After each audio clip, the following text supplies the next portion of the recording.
নমস্কাৰ, মই বিশ্ববিদ্যালয়লৈ আপোনালোকক স্বাগতম জনাইছোঁ আমাৰ অনুষ্ঠান শিলে দেৱতাৰ কথা কৈ মাজলৈ। আজি আপোনালোকক লৈ যাম এটি বিশেষ স্থানত। মই লৈ যাম আপোনালোকক মহাদেৱ বাবাৰ বাসস্থানলৈ। হয়, আপোনালোকে ঠিকেই অনুমান কৰিছে, মই লৈ যাম আপোনালোকক কৈলাশলৈ।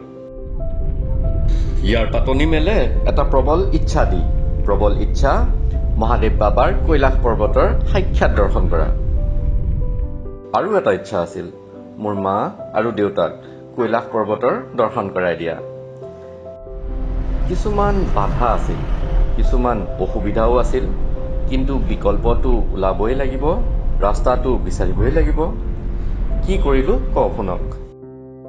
প্ৰথমতে কৈলাশ পৰ্বতৰ বিষয়ে কওঁ শুনক। কৈলাশ হ'ল মহাদেৱ বাবাৰ বাসস্থান। তেখেত তাত মা পাৰ্বতীৰ লগত একেলগে নিবাস কৰে। কিন্তু কৈলাশ 5টা আছে। ইয়াক পঞ্চকৈলাশ বুলিও কোৱা যায়। কৈলাশ মানসৰোবৰ, যিটো আচল বা প্ৰধান কৈলাশ বুলি কোৱা হয়, আদি কৈলাশ, মণিমহেশ, কিন্নৰ কৈলাশ আৰু শ্ৰীখন কৈলাশ। ইয়াৰ ভিতৰত আদি কৈলাশ, মণিমহেশ, কিন্নৰ কৈলাশ আৰু শ্ৰীখন কৈলাশ ভাৰততেই আছে। কিন্তু যিটো প্ৰধান কৈলাশ আছে, তাৰমানে য'ত মানস সৰোবৰ আছে, সেইটো টিবেটতহে আছে আৰু টিবেট বৰ্তমান চাইনাৰ অধীন। সেইবাবে কৈলাশ মানসৰোবৰলৈ যাবলৈ বা যাত্ৰা কৰিবলৈ হ'লে আপোনালোকক পাছপৰ্ট আৰু চাইনাৰ ভিজা লাগিব। COVID-19ৰ আগলৈকে এই যাত্ৰা অব্যাহত আছিলে।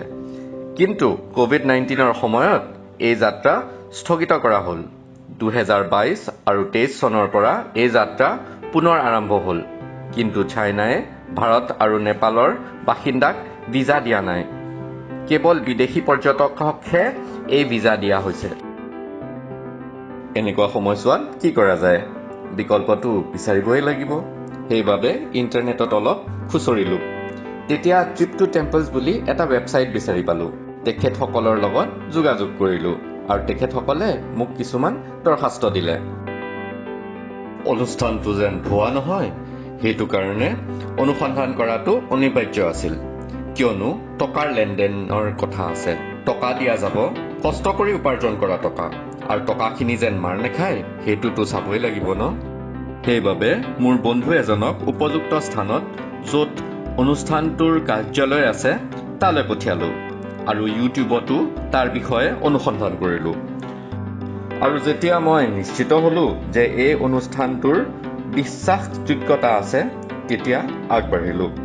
ফৰ্মখিনি পঠাই দিলোঁ, পইচা দিলোঁ আৰু যাত্ৰাৰ বাবে প্ৰস্তুতি আৰম্ভ কৰিলোঁ।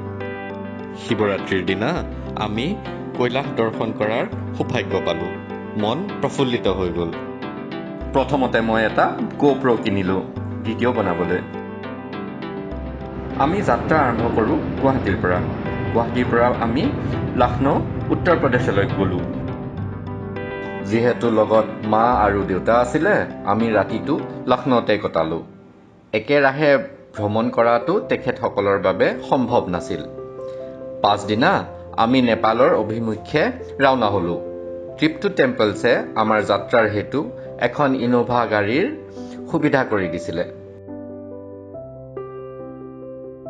আমাৰ লক্ষ্যস্থান আছিল নেপালৰ নেপালগঞ্জ বুলি এখন ঠাই। লক্ষ্ণৌৰ পৰা আমি নেপালগঞ্জৰ পিনে গৈ থাকোঁতে আমি ৰাস্তাত গোমতী নৈ পালোঁ। তাৰপিছত পালোঁ আমি বাৰাবাংকী বুলি জেগা টুকুৰা। এই জেগা টুকুৰাৰ কথা আপোনালোকে মনত ৰাখিব, কিয়নো এই জেগা টুকুৰা অযোধ্যা পিনে যোৱা ৰাস্তা হয়। তাৰপিছত আমি পালোঁ ৰামনগৰ, তাৰপিছত ঘাগৰা নৈ, তাৰপিছত কাইচাৰগঞ্জ, তাৰপিছত বাৰেজ, তাৰপিছত নানপাৰা, ৰূপাইধিয়া আৰু নেপালগঞ্জ। মাজতে এটা ৰাস্তা শ্ৰাৱস্তী নগৰ ফালে ফাটি যায়। শ্ৰাৱস্তী সেইখনে ঠাই হয় য'ত ভগৱান বুদ্ধই নিজৰ প্ৰবচনবোৰ দিছিলে। কেইবাখনো গাঁও পাৰ হ'লোঁ। প্ৰাকৃতিক দৃশ্য অতি মনোৰম আছিল। ৰাস্তাত কেইবাজোপাও আমৰ গছো দেখিলোঁ। আমৰ বাৰী আছিল বোধহয়। ক'ৰবাৰ পৰা মোৰ আমৰাপালিলৈও মনত পৰিলে। কিয় বা?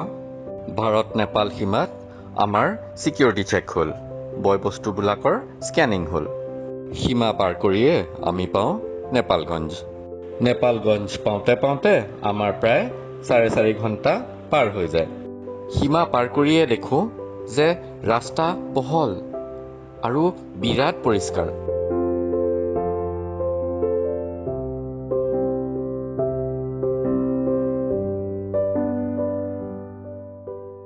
ট্ৰিপ টু টেম্পলছে আমাৰ বাবে হোটেল সিদ্ধাৰ্থত থকাৰ ব্যৱস্থা কৰিছিলে।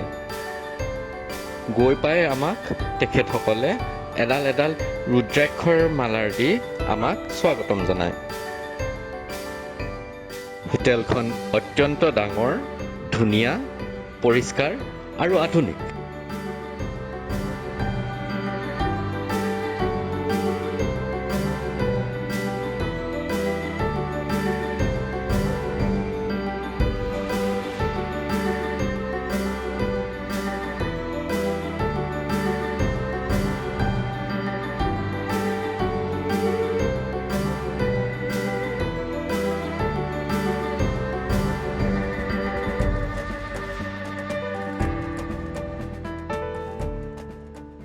সেই ৰাতি তেখেতসকলে আমাক বাঘেশ্বৰী বুলি মন্দিৰ এটালৈ লৈ গ'ল। সেয়া হ'ল দেৱীৰ মন্দিৰ। তাত হেনো দেৱীৰ কণ্ঠ বা বাঘ পৰিছিলে, সেইবাবে মন্দিৰৰ নাম বাঘেশ্বৰী মন্দিৰ। তাত আমি হোম কৰিলোঁ। মন্দিৰৰ চৌহদত আমাৰ এখন ফটো তুলিব মন গ'ল, সেইবাবে ফটো এখন তুলিয়ে দিলোঁ। মন্দিৰৰ পৰা উভতি গৈ আমি হোটেলত বাকী সহযাত্ৰীৰ লগত চিনাকি হ'লোঁ।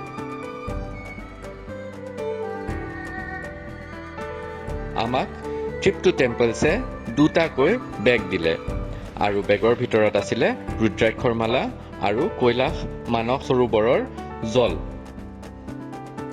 তাৰ উপৰিও আমাক একোটা টি-শ্বাৰ্টো দিলে। টি-শ্বাৰ্টত লিখা আছিলে কৈলাশী বুলি আৰু তাত কৈলাশ পৰ্বতৰ চিত্ৰ অংকন কৰা আছিল।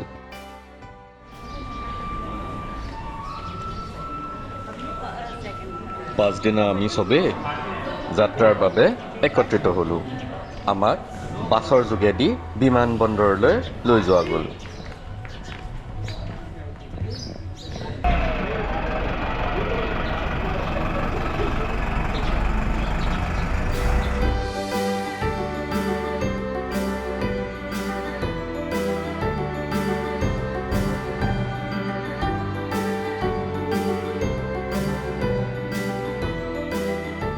আমি নেপালগঞ্জৰ বিমানবন্দৰত উপস্থিত হ'লোহি। আমি যাওঁতে আগৰ দলৰ যাত্ৰীকেইজনক লগ পালোঁ। প্ৰত্যেকে ক'লে যে এনেকুৱা অনুভূতি হ'ল যাৰ শব্দেৰে বৰ্ণনা কৰিব একেবাৰে নোৱাৰি।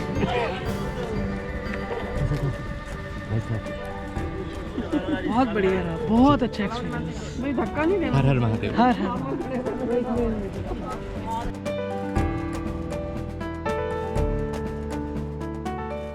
নেপালগঞ্জৰ বিমানবন্দৰটো একেবাৰে সৰু। এনেকুৱা লাগিছিলে যে কিবা বাছ ষ্টেণ্ডহে, বিমানবন্দৰ নহয়। আমি বিমানখনলৈ খোজকাঢ়িয়ে গ'লোঁ। বিমানখন নিচেই সৰু। এই বিমানখন বিশেষ কৈলাশ যাত্ৰাৰ বাবেই প্ৰস্তুত কৰা হৈছিল। বিমানখনৰ আগত এখন ফটো তুলিব মন গ'ল, সেইবাবে তুলিয়ে ল'লোঁ। বিমানখনত 50 জন মানুহে বহিব পৰা সুবিধা আছিল। প্ৰত্যেকজন যাত্ৰীক খিৰিকী পিনে বহিবলৈ দিলে। আমি প্ৰত্যেকজনে যেন বাহিৰৰ দৃশ্য সুন্দৰভাৱে উপভোগ কৰিব পাৰোঁ যেন। বিমানখন উৰণ লোৱাৰ অলপ সময়ৰ পিছতে আমি বাহিৰত হিমালয় দৃশ্য দেখিলোঁ। অত্যন্ত ৰোমাঞ্চকৰ দৃশ্য আছিল সেয়া। কেনেকুৱা ধুনীয়া লাগিছিলে, মই আপোনালোকক শব্দৰে একেবাৰে বৰ্ণনা কৰিব নোৱাৰোঁ। কৈলাশ দৰ্শন কৰিব পৰা ভাৱটোৱেই মোৰ হৃদয়ৰ ধপধপনি তীব্ৰ গতিৰে বঢ়াই দিলে।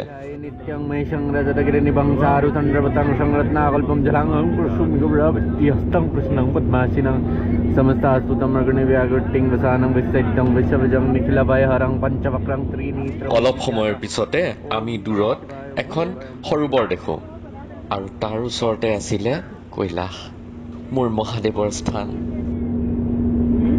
Your attention please, passengers seated on the left side of the aircraft can now see Mount Kailash and Mansarovar. উষাৰ গতি দীঘল দীঘল হৈ গ'ল আৰু চকুলোৰে নেত্ৰ ভৰি গ'ল। এনেকুৱা লাগিল মই জীৱনৰ লক্ষ্য পাই গ'লো। জীৱনটো যেন মোৰ ধন্য হৈ গ'ল। কেনেকুৱা অনুভূতি আছিল বুজাব নোৱাৰো।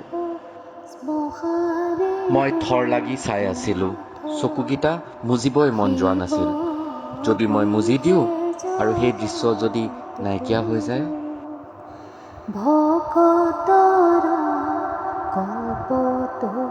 আমাৰ বিমানখন আকাশত একে ঠাইতে 3বাৰ পাক দিলে আৰু আমাৰ কৈলাশৰ 3বাৰ দৰ্শন হ'ল। কিন্তু প্ৰত্যেকবাৰে এনেকুৱাই লাগিল যেন আৰু অলপ চাওঁ আৰু অলপ চাওঁ আৰু অলপ দেৰি যেন মই তেখেতক দৰ্শন কৰিব পাৰোঁ।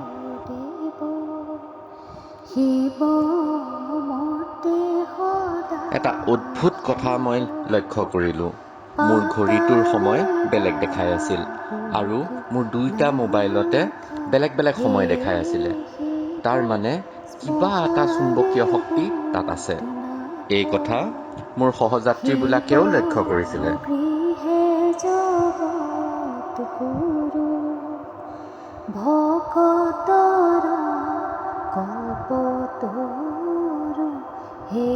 তিনিবাৰ পাক মৰাৰ পিছত বিমানখন আকৌ উভতি আহিলে।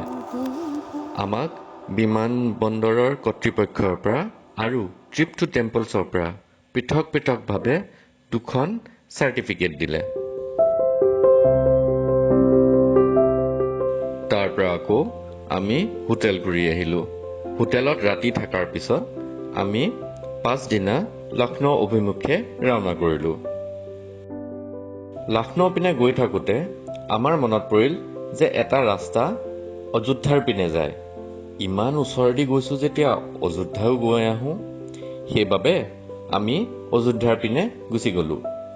এটা জেগা যে মই কৈছিলোঁ বাৰাবাংকি বুলি, সেইখিনি জেগাৰ পৰাই অযোধ্যালৈ এটা ৰাস্তা ফাটি যায়। অযোধ্যাত সোমাওঁতে আমি এখন নৈ পাওঁ। নৈখন হ'ল সৰয়ূ নৈ বা সৰজু নৈ। সেই নৈখনত হেনো ভগৱান শ্ৰীৰামে দেহ ত্যাগ কৰিছিলে। অযোধ্যাৰ ফালে গৈ থাকোঁতে ৰাস্তাত বহুত মানুহ দেখোঁ যোনে হাতত পতাকা লৈ গৈ আছিল। পতাকাকেইখন গেৰুৱা আছিল। অযোধ্যাত সোমাওঁতে আমি শাৰীয়ে শাৰীয়ে সূৰ্য দেখোঁ আৰু সূৰ্য দেৱতাৰ প্ৰতিমূৰ্তি দেখোঁ। ভগৱান শ্ৰীৰাম সূৰ্যবংশী আছিলে যে সেইবাবে। অত্যন্ত ভিৰ আছিল। আমি ভিৰত হেৰাই যাম যেনেই লাগিল।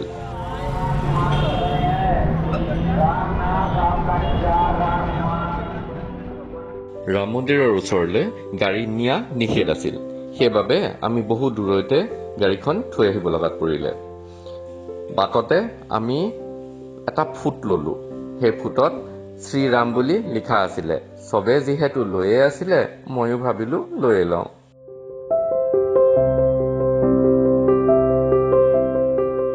ইমান ভিৰ হোৱাৰ বাবে আৰু ইমান দূৰ হোৱাৰ বাবে আমাৰ মা দেউতাই সিদ্ধান্ত ল'লে যে তেখেতসকলে আৰু আগ নাবাঢ়ে। এটা স্থানত ৰৈ দিলে। আমি আগবাঢ়ি গ'লোঁ। আগবাঢ়ি যাওঁতে ভিৰ বাঢ়িয়ে গৈ আছিলে। মোৰ চুৰ গৰম উঠি গৈছিলে। এবাৰ বাওঁহাতে যা, এবাৰ সোঁহাতে যা, এবাৰ এইফালে যা, এবাৰ সেইফালে যা। যাওঁতে যাওঁতে আমাৰ অৱস্থা কাহিল হৈ গৈছিল। তাৰপিছত বহুতবাৰ ছিকিউৰিটি চেক হ'ল। ইমানেই ছিকিউৰিটি চেক হ'ল আমাৰ আমনিয়ে লাগি গৈছিল। তাৰপিছত এডোখৰত গৈ আমাৰ মোবাইল আৰু কেমেৰা জমা দিবলৈ দিলে।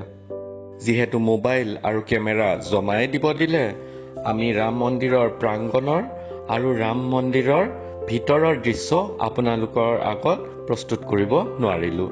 সেইটো বাবে আমি দুখিত।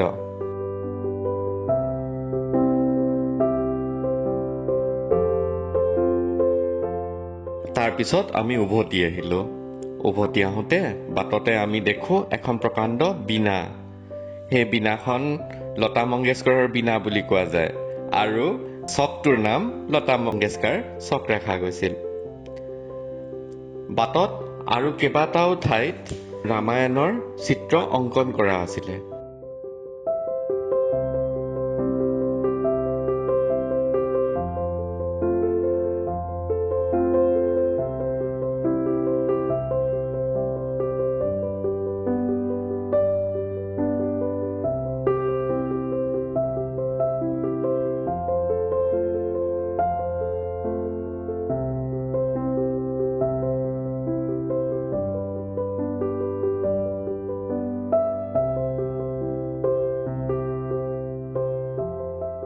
অযোধ্যাৰ পৰা আমি তাৰপিছত লক্ষ্ণৌ আহি যাওঁ। লক্ষ্ণৌত ৰাতিটো কটাই পাছদিনা বিমানৰ যোগেদি আমি গুৱাহাটী আহি যাওঁ। কিন্তু মনৰ হেঁপাহ পূৰণ হোৱা যেন নালাগিলে। কিবা এটা অদৃশ্য শক্তিয়ে যেন মোক পুনৰ তালৈ উভতাই মাতি পঠিয়াইছে। কৈলাশ পৰ্বতে যেন মোক ৰিঙিয়াই ৰিঙিয়াই আকৌ মাতিছে। মই যেতিয়া চাইনাই ভিজা দিব তেতিয়া মই নিশ্চয় আকৌ এবাৰ যাম। মই মহাদেৱ বাবাক এবাৰ প্ৰত্যক্ষভাৱে দৰ্শন কৰি আহিম। সেই প্ৰতিশ্ৰুতিৰে আজিলৈ এৰিছোঁ। নমস্কাৰ।